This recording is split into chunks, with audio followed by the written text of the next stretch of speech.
Hi guys, it's Amy and you have found Amy Loves Crochet. Thank you so much for clicking on my video and spending some time with me today. I do really appreciate you, whether this is the first time that you've seen me or you are a subscriber. Thanks for stopping by. So, what's in that tote? We're going to go through another one of my totes and see what's in there. You know, some of this stuff is old from my mom's stuff that, you know, after she passed away, I received it. Some of it is things that I started a long time ago and just put to the side, never got back to it. Some of this stuff is things that I've completed, some finished projects that I've completed and taken to a vendor event and not sold.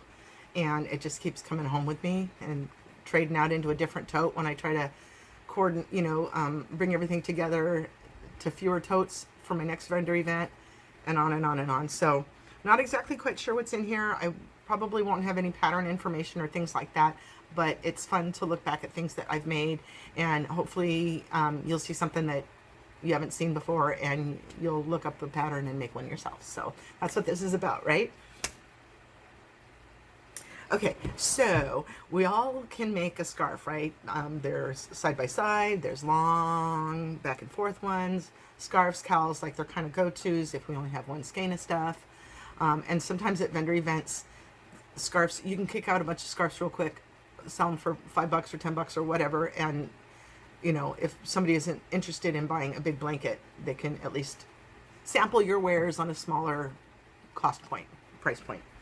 So I know that I went through a phase of just trying to make up a bunch of scarves for a bunch of different designs. This one's just a line, like maybe did I start it for a blanket, decided I changed my mind, or did I really make it for a scarf? I don't know. Simple. There's 2 rows of white, 2 rows of black, and then 2 rows of white.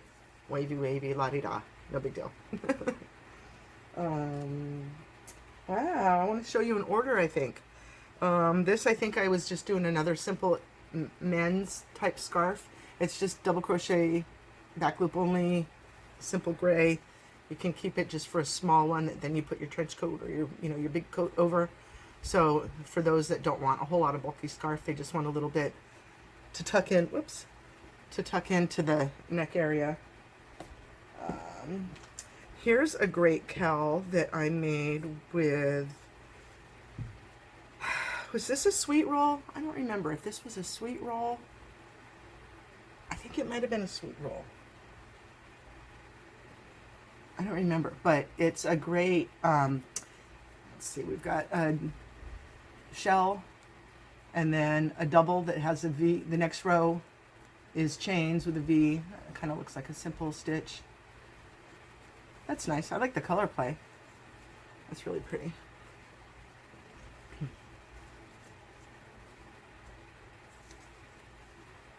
So, this is one that, I think this is this jasmine stitch or the star stitch or whatever.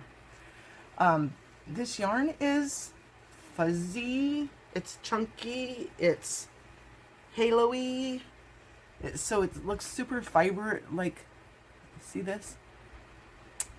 But you guys, I just saw, if you're not subscribed to Mikey, is it under the Crochet Crowd?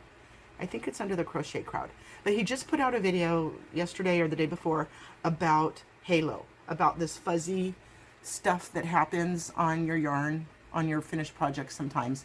And it might look like it is worn or not crisp and clean. But he was explaining how it acts as another barrier between you and the cold. So if your stuff is haloed, you're just getting extra benefit out of it. Don't consider it worn and messed up looking, you know. You don't need to shave it like a pilly sweater or something like that. That halo, you see that halo?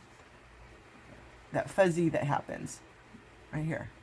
That's extra warmth. You want that. So he was talking about city folk and country folk. Us country folk will understand worn garments. City folk like to have crisp, clean looking garments. A bunch of hullabalooey, whatever. Okay, so some blankets. Again, I enjoy a C2C. This is a nice little square lap blanket. Let me see how big it is. 31 by 31. So it's just a C2C with a double crochet border, and the color play is very nice. It can be for a boy or a girl, obviously. It's not quite lap blanket. I mean, it could be a lap blanket, but it's not going to be full size, you know, like a wheelchair blanket, foot to waist. But that can be enjoyed for many different things, I think. Oh, here's a nice one.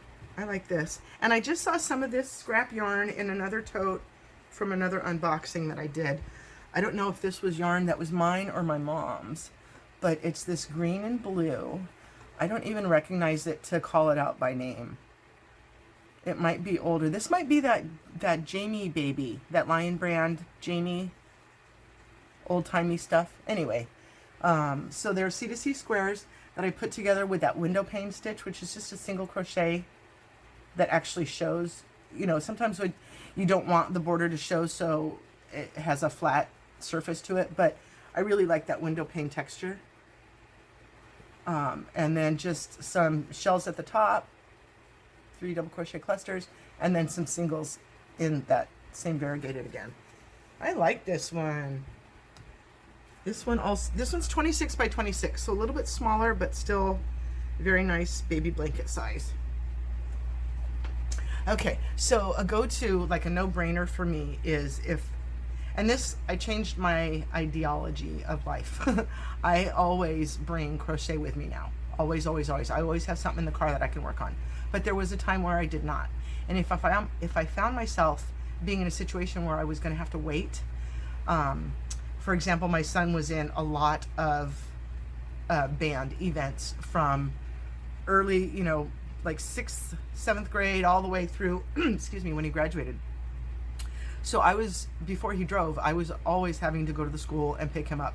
And everybody else would empty out of the school, everybody else would be headed home, and he would still be inside helping put stuff away. So I always had to wait an extra 20 minutes after stuff, you know, after he was done with an event or done, even, you know, just picking him up from school. He's always slow to come out. So it was good for me to have something to work on, because I was wishing I was crocheting while I was just sitting there. So something that I knew was a no-brainer that I could do is go to Walmart, buy a Bernat baby blanket, and buy an L hook. And so I've got like a ton of L hooks. When I found myself unaware, I could just run to Walmart and get that. So here again is a C2C in this fat, furry, not furry. It's very soft. It's very awesome Bernat baby blanket. I love it. And so we're C2C, and then there's looks like just some chains, and then 3 single crochets here to connect. So I really like that one. I think I made one of these for my little guy Joshua. My friend Amy has a little boy named Joshua, and I think I made one for him out of the same colorway.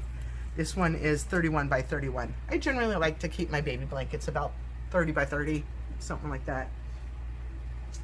I've got some hats here, some really cute little, these are, this whole group of hats I think is for young teens maybe. You know, they do hats like for babies and toddlers, and then they go from 3 to 10 years old. 3 years old to 10 years old. I don't know that, you know, biology or anything, when your head grows, but that just seemed like a big span. And everybody's got different size heads anyway. So we'll just say non-adult size. But I really liked that color pattern.